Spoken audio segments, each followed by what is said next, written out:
हाय smart coders. ये हमारा जावा master series का पार्ट 3 है। इससे पहले दो पार्ट हम बना चुके हैं। एक में हमने जावा का इंट्रोडक्शन कंप्लीट किया था और दूसरे में उस इंट्रोडक्शन पे कौन कौन से इंपॉर्टेंट इंटरव्यू क्वेश्चंस बन सकते हैं जो आपको इंटरव्यू में जावा इंटरव्यू में देखने को मिलेंगे, वो हमने उसमें कवर किए थे। तो अगर आपने हमारे पुराने वाले दो वीडियोस नहीं देखे हैं तो आप जाके वो देख लीजिए, ताकि आपको इस सीरीज के अंदर जो मैं चीज़ें समझाऊंगा वो आपको इजीली समझ आ जाए। और दोस्तों, अगर आप हमारे चैनल पे नए हो तो चैनल को सब्सक्राइब कर दीजिए, पास वाले बेल आइकन को प्रेस करिए, ताकि इस सीरीज के अगर कोई भी मैं वीडियो अपलोड करूं तो उसका नोटिफिकेशन आप लोगों को सबसे पहले पहुंच जाए। तो आज के इस वीडियो के अंदर हम लोग क्या क्या कवर करने वाले हैं। सबसे पहले हम लोग कवर करेंगे जावा प्लेटफॉर्म्स। जावा प्लेटफॉर्म क्या क्या होते हैं, कौन कौन से टाइप के प्लेटफॉर्म्स होते हैं और उनका क्या यूज केसेस होता है। उसके बाद में हम लोग डिस्कस करेंगे मोस्टली यूज जो शॉर्ट फॉर्म्स होती है, जेडीके, जेवीएम, जेआईटी, जेआरई, इनका क्या फुल फॉर्म्स होती है, इनकी क्या यूज केसेस होते हैं और कैसे काम करती है, और उन पे मतलब उनका आर्किटेक्चर कैसा होता है, कैसे काम करती है, वो सब चीजें हम लोग डिस्कस करेंगे। उसके बाद में हम लोग थर्ड चीजें टॉपिक पर डिस्कस करेंगे जावा एपीआई के बारे में। जावा एपीआई क्या होती है और आप उनको कैसे यूज कर सकते हो। सो जावा प्लेटफॉर्म्स क्या होता है कि Oracle provides various Java edition to develop and Java run program, okay, to run a Java program. तो जावा प्लेटफॉर्म्स क्या, बेसिकली डिफरेंट डिफरेंट आपके एडिशंस है जिनका डिफरेंट डिफरेंट यूज केसेस है। तो अगर आपका बेस्ड ऑन आप यूज केसेस आप डिफरेंट एडिशंस चूज करते हो। जैसे कि अगर आपको डेस्कटॉप एप्लीकेशन या कंसोल बेस्ड एप्लीकेशन बनाना है तो आपको जावा स्टैंडर्ड एडिशन चूज करना, और उसको जनरली जावा एससी के नाम से भी जाना जाता है। अगर आपको मल्टी सेवर या मल्टी टायर आपको सर्वर सेंट्रिक एप्लीकेशंस बनानी है, या फिर आपको एंटरप्राइज एप्लीकेशंस बनानी है जहाँ पे डेटाबेस रहेगा, जहाँ पे मल्टीपल सर्वर्स पे आपका एप्लीकेशन रन रहेगा, वो आपस में कम्युनिकेट करेंगे, तो आपको जावा एंटरप्राइज एडिशन चूज करना पड़ेगा। लेकिन अगर आप मान लो कि आप माइक्रो डिवाइसेस के लिए एप्लीकेशंस बना रहे हो, जैसे कि मोबाइल या टैबलेट या फिर किसी भी एम्बेडेड सिस्टम के लिए, तो आपको जावा माइक्रो एडिशन चूज करना पड़ेगा। तो डिफरेंट डिफरेंट आपके एडिशंस प्रोवाइडेड है। तो आपका बेस्ड ऑन आपका एप्लीकेशन क्या है, आपका यूज केसेस क्या है, आप कैसी टाइप के एप्लीकेशन बनाना चाहते हो, उसके बेस पे आप डिफरेंट करते हो कि आप कौन सा एडिशन यहाँ पे चूज करोगे। नेक्स्ट टॉपिक है हमारा जावा आर्किटेक्चर। तो हमारे सबसे पहले हम बात कर लेते हैं कि कौन कौन से जो फुल फॉर्म्स हैं इनकी। सबसे पहला जेडीके। जेडीके का फुल फॉर्म है जावा डेवलपमेंट किट। जेआरई का फुल फॉर्म है जावा रन टाइम इन्वायरमेंट। जेवीएम का फुल फॉर्म है जावा वर्चुअल मशीन। और जीआईटी है जस्ट इन टाइम कंपाइलर। इनके बेसिस पे भी बहुत सारे क्वेश्चन पूछ जाती है, बहुत बार आपको इसकी फुल फॉर्म भी पूछ ली जाती है इंटरव्यू में, तो आपको ये पता होना चाहिए। अब हम बात करते हैं इसके आर्किटेक्चर के बारे में। तो सबसे पहला जो आपका फुल फ्लैज पैकेज होता है उसको जेडीके बोला जाता है। अब जेडीके डाउनलोड करते हो इंटरनेट से और अपने सिस्टम पे इंस्टॉल करते हो। जब जेडीके आप इंस्टॉल करते हो तो जेडीके के अंदर आपको आपको जेआरई मिलता है, प्लस आपको डेवलपमेंट किट मिलता है। तो ये जो रेड कलर का है ये आपका जेआरई है, और इसके बाकी का जितना भी पार्ट बच गया है वो आपका डेवलपमेंट किट है।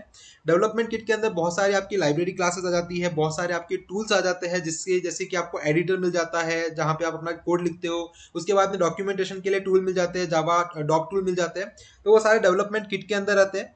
उसके बाद में जेआरई है। जेआरई जो होता है वो भी जेआरई जो होता है वो जेवीएम प्लस लाइब्रेरी क्लासेस का कॉम्बिनेशन होता है। जेवीएम हम लोगों ने बहुत बार डिस्कस कर लिया कि जेवीएम क्या होता है। इसके अलावा लाइब्रेरी क्लासेस भी होती है बहुत सारी, जो आपको जेआरई को चाहिए होती है जब कोई भी प्रोग्राम उसको एग्जीक्यूट होता है। उसके बाद में जेवीएम होता है, और जेवीएम के अंदर जीआईटी होता है। JIT just in time compiler होता है। तो इस प्रकार से इसका आर्किटेक्चर काम करता है, इस प्रकार से इनके पैकेजेस काम करते हैं, और इस प्रकार से इनका मतलब जेडीके के अंदर जेआरई प्लस डेवलपमेंट किट होता है, जेआरई जो होता है जेवीएम प्लस लाइब्रेरी क्लासेस होता है, जेवीएम होता है, देन इसके बाद में जीआईटी होता है। तो इस प्रकार से इसका आर्किटेक्चर है। नेक्स्ट हम लोग हर एक पॉइंट पे डिस्कस करते हैं कि ये क्या होते हैं, कैसे काम किया जाता है और कैसे इनका वर्किंग फ्लो है। तो ये देख लेते हैं। सबसे पहले बात करते हैं जावा डेवलपमेंट किट की। तो जावा डेवलपमेंट क्या क्या होता है, जेडीके होता है, और इसको आप लोग सीधा इंटरनेट से डाउनलोड करते हो और उसको अपने सिस्टम पे इंस्टॉल करते हो। तो Java development kit is a cross platform software development environment. अभी क्रॉस प्लेटफॉर्म क्यों, क्योंकि जो जेडीके जो जावा होती है वो प्लेटफॉर्म इंडिपेंडेंट होती है। तो आपने किसी भी प्लेटफॉर्म पे अपना अगर सॉफ्टवेयर बनाया है तो वो किसी और भी प्लेटफॉर्म पे रन कर सकते हो। जैसे कि अगर आपने विंडोज पे अपना एप्लीकेशन बनाया है तो आप उसको मैक या लिनक्स पे भी रन कर सकते हो। तो क्रॉस प्लेटफॉर्म सॉफ्टवेयर डेवलपमेंट आपको इन्वायरमेंट होता है that offers a collection of tools and libraries necessary for developing a Java based application software and applets। तो इसके अंदर जेडीके के अंदर हमने जैसे बात किया कि आपको जेआरई मिल जाता है जो आपको क्रॉस प्लेटफॉर्म प्रोवाइड कर देता है। दूसरा, आपको इसके अंदर डॉक टूल्स मिल जाते हैं, एडिटर्स मिल जाते हैं, और बहुत सारी लाइब्रेरी क्लासेस मिल जाती है जिसके बेसिस पे आप अपना जावा बेस्ड सॉफ्टवेयर एप्लीकेशन को इजीली डेवलप कर सकते हो।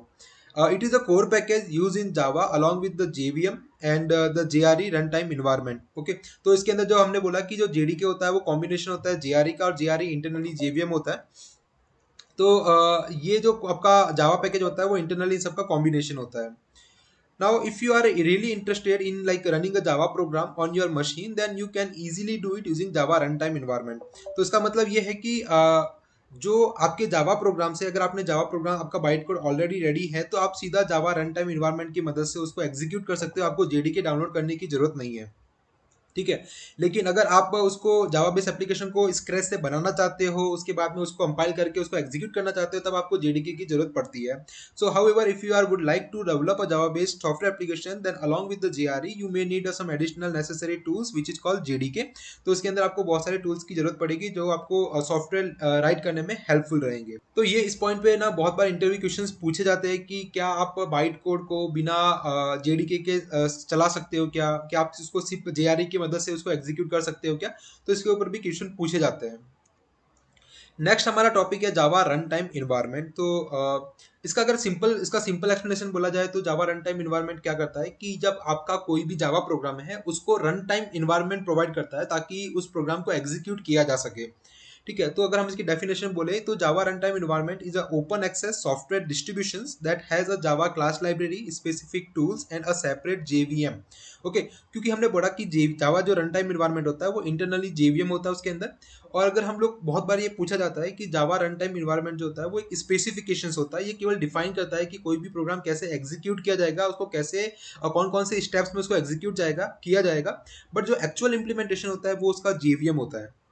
तो ये पॉइंट आपको याद रखना बहुत जरूरी है कि जो जावा रन टाइम इन्वायरमेंट होता है वो जस्ट एक स्पेसिफिकेशन है, जबकि जो एक्चुअल जेवीएम है वो उसका इम्प्लीमेंटेशन है. तो आपका जो जेआरई होता है वो आपको क्लासेस प्रोवाइड करता है, आपको स्पेसिफिक टूल्स प्रोवाइड करता है और उसके अंदर आपका जेवीएम होता है. It is the most common environment available on devices for running Java program. ये हमको पता है कि अगर आपको जावा प्रोग्राम रन करना है तो आपको जेआरई की जरूरत पड़ती है. Java source code is compiled and converted into Java byte code. If you want to run this byte code on any platform you need JRE. Correct. क्योंकि हमने ऑलरेडी डिस्कस कर चुका है पुरानी वाली वीडियोस के अंदर कि जो आपका बाइट कोड होता है वो बाइट कोड प्लेटफॉर्म इंडिपेंडेंट होता है. इसका मतलब आप किसी भी प्लेटफॉर्म पे उस बाइट कोड को एग्जीक्यूट कर सकते हो. ठीक है. और उसके लिए आपको जेवीएम की जरूरत पड़ती है क्योंकि जेवीएम जो होता है वो प्लेटफॉर्म डिपेंडेंट होता है और आप जिस प्लेटफॉर्म पे रन करोगे उस प्लेटफॉर्म के हिसाब से वो उस कोड को एग्जीक्यूट कर लेगा. The JRE load classes, check memory access and get system resources. तो जेआरई क्या करता है कि आपको जितनी भी क्लासेस चाहिए रन टाइम पे वो उनको चेक करता है, आपको जितने भी सिस्टम रिसोर्सेज चाहिए वो चेक करता है और आपको जो मेमोरी एक्सेस चाहिए वो भी आपको प्रोवाइड करता है. JRE act as a software layer on the top of operating system.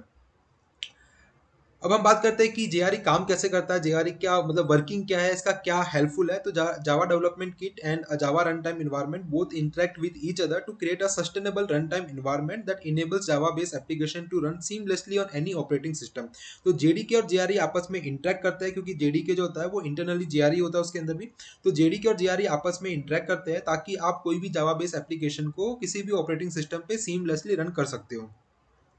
The JRE run time architecture consist of the following element are listed. तो जेआरई का जो बेसिकली काम क्या है, पहला वो क्लास लोडर करता है. क्लास लोडर होता है उसके अंदर जो क्लासेस लोड करता है रन टाइम पे. अगर आपने देखा होगा कि आपने इंपोर्ट स्टेटमेंट लिखे हैं किसी भी जावा प्रोग्राम में तो उन क्लासेस को रन टाइम पे प्रोवाइड करने का काम आपका जेआरई का होता है.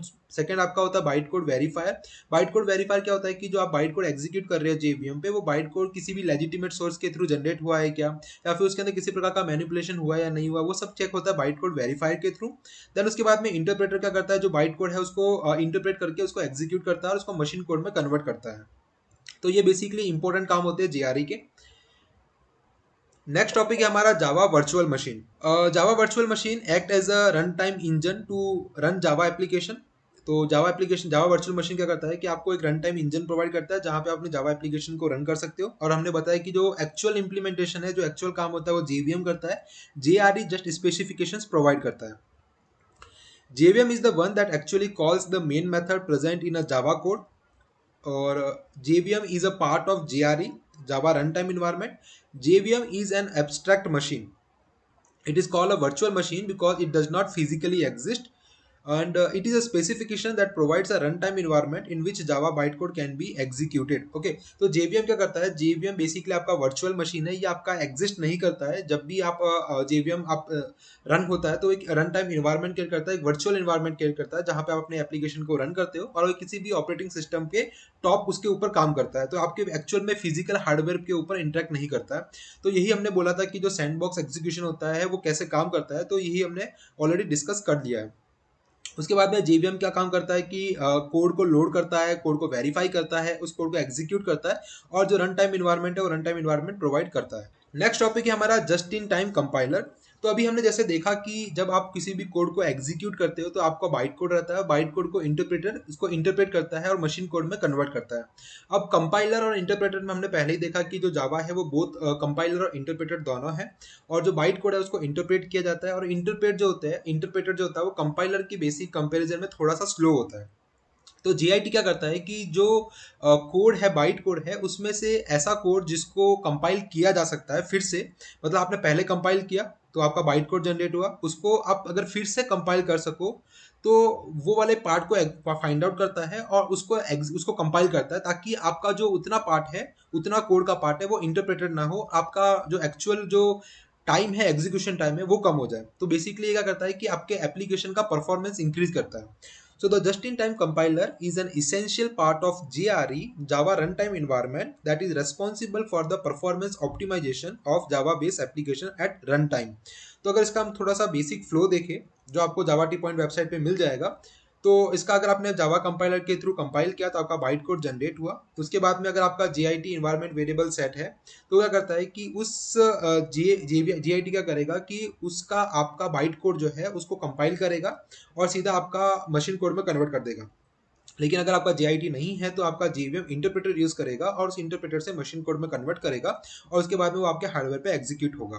तो इस प्रकार से जीआईटी कंपाइलर क्या करता है कि आपके किसी भी जावा बेस्ड एप्लीकेशन का परफॉर्मेंस ऑप्टिमाइजेशन करने का काम करता है। नेक्स्ट टॉपिक है हमारा जावा एपीआईज। सो Java APIs क्या होता है? Basically it is a collection of classes, interfaces and methods provided in the form of Java packages. तो स्टार्टिंग में हमने बात किया कि आप जेडीके पूरा फुल फ्लेश पैकेज डाउनलोड करते हो, सॉफ्टवेयर डाउनलोड करते हो, तो जेडीके के अंदर बहुत सारे इंटरनल एपीआईज या इंटरनल पैकेजेस, इंटरफेसेस जो जावा की खुद की है वो आपको मिल जाती है। उन क्लासेस को आप यूज करते हो, तो जितने भी कलेक्शन ऑफ क्लासेस है, इंटरफेसेस और मेथड्स जो आपको उसके अंदर मिले हैं उनको जावा एपीआईज कहा जाता है। In other words, it is a large collection of already created classes and interfaces which provide many useful capabilities such as GUI, date and calendar. तो मतलब क्या है कि आपको जो उस already created classes जो आपको उस पैकेज में मिली है, जेडीके में मिली है, वो क्लासेस बेसिकली वो पैकेज, वो क्लासेस, वो कलेक्शन, वो आपका जावा एपीआई कहलाता है। तो बहुत जो पॉपुलर अगर आप यूज़ करो किसी भी बेसिक एप्लीकेशन में आपको मिल जाएगी जो एपीआई, वो है कि जावा डॉट लैंग पैकेज के थ्रू या फिर जावा डॉट यूटिल पैकेज में या जावा डॉट आईओ पैकेजेस में। तो ये मतलब ये तो तीन पैकेजेस है, ये मोस्टली आपको किसी भी प्रोग्राम में देखने को मिल जाएंगे, क्योंकि जावा प्रोग्राम लिखने के लिए most of the time in packages की जो ऑलरेडी क्रिएटेड क्लासेस है वो हम लोग यूज़ करते हैं। तो गाइस ये था हमारा लास्ट टॉपिक आज का, जावा एपीआई कैसे काम करता है और कैसे इसको यूज़ किया जाता है। तो गाइज थैंक यू इस वीडियो के लिए। अगर इस वीडियो आपको पसंद आया तो अपने दोस्तों के साथ जरूर शेयर करें, क्योंकि इससे रिलेटेड बहुत सारे इंटरव्यू क्वेश्चंस बनते हैं जो हम लोग नेक्स्ट वीडियो में डिस्कस करेंगे। कौन कौन से इंटरव्यू क्वेश्चंस है जो इस टॉपिक पे बनाए जा सके और आपको मोस्टली इंटरव्यू में देखने को मिलेंगे। और जाने से पहले अगर आपने हमारे स्मार्ट कोडर्स इंस्टाग्राम अकाउंट को फॉलो नहीं किया तो फॉलो कर लीजिए, क्योंकि हम वहाँ पे भी बहुत सारी जावा रिलेटेड पोस्ट अपलोड करते रहते हैं, तो वहाँ से भी आप उनका फायदा उठा सकते हो। तो थैंक यू गाइज, मिलते हैं नेक्स्ट वीडियो के अंदर, तब तक के लिए जय हिंद, जय भारत।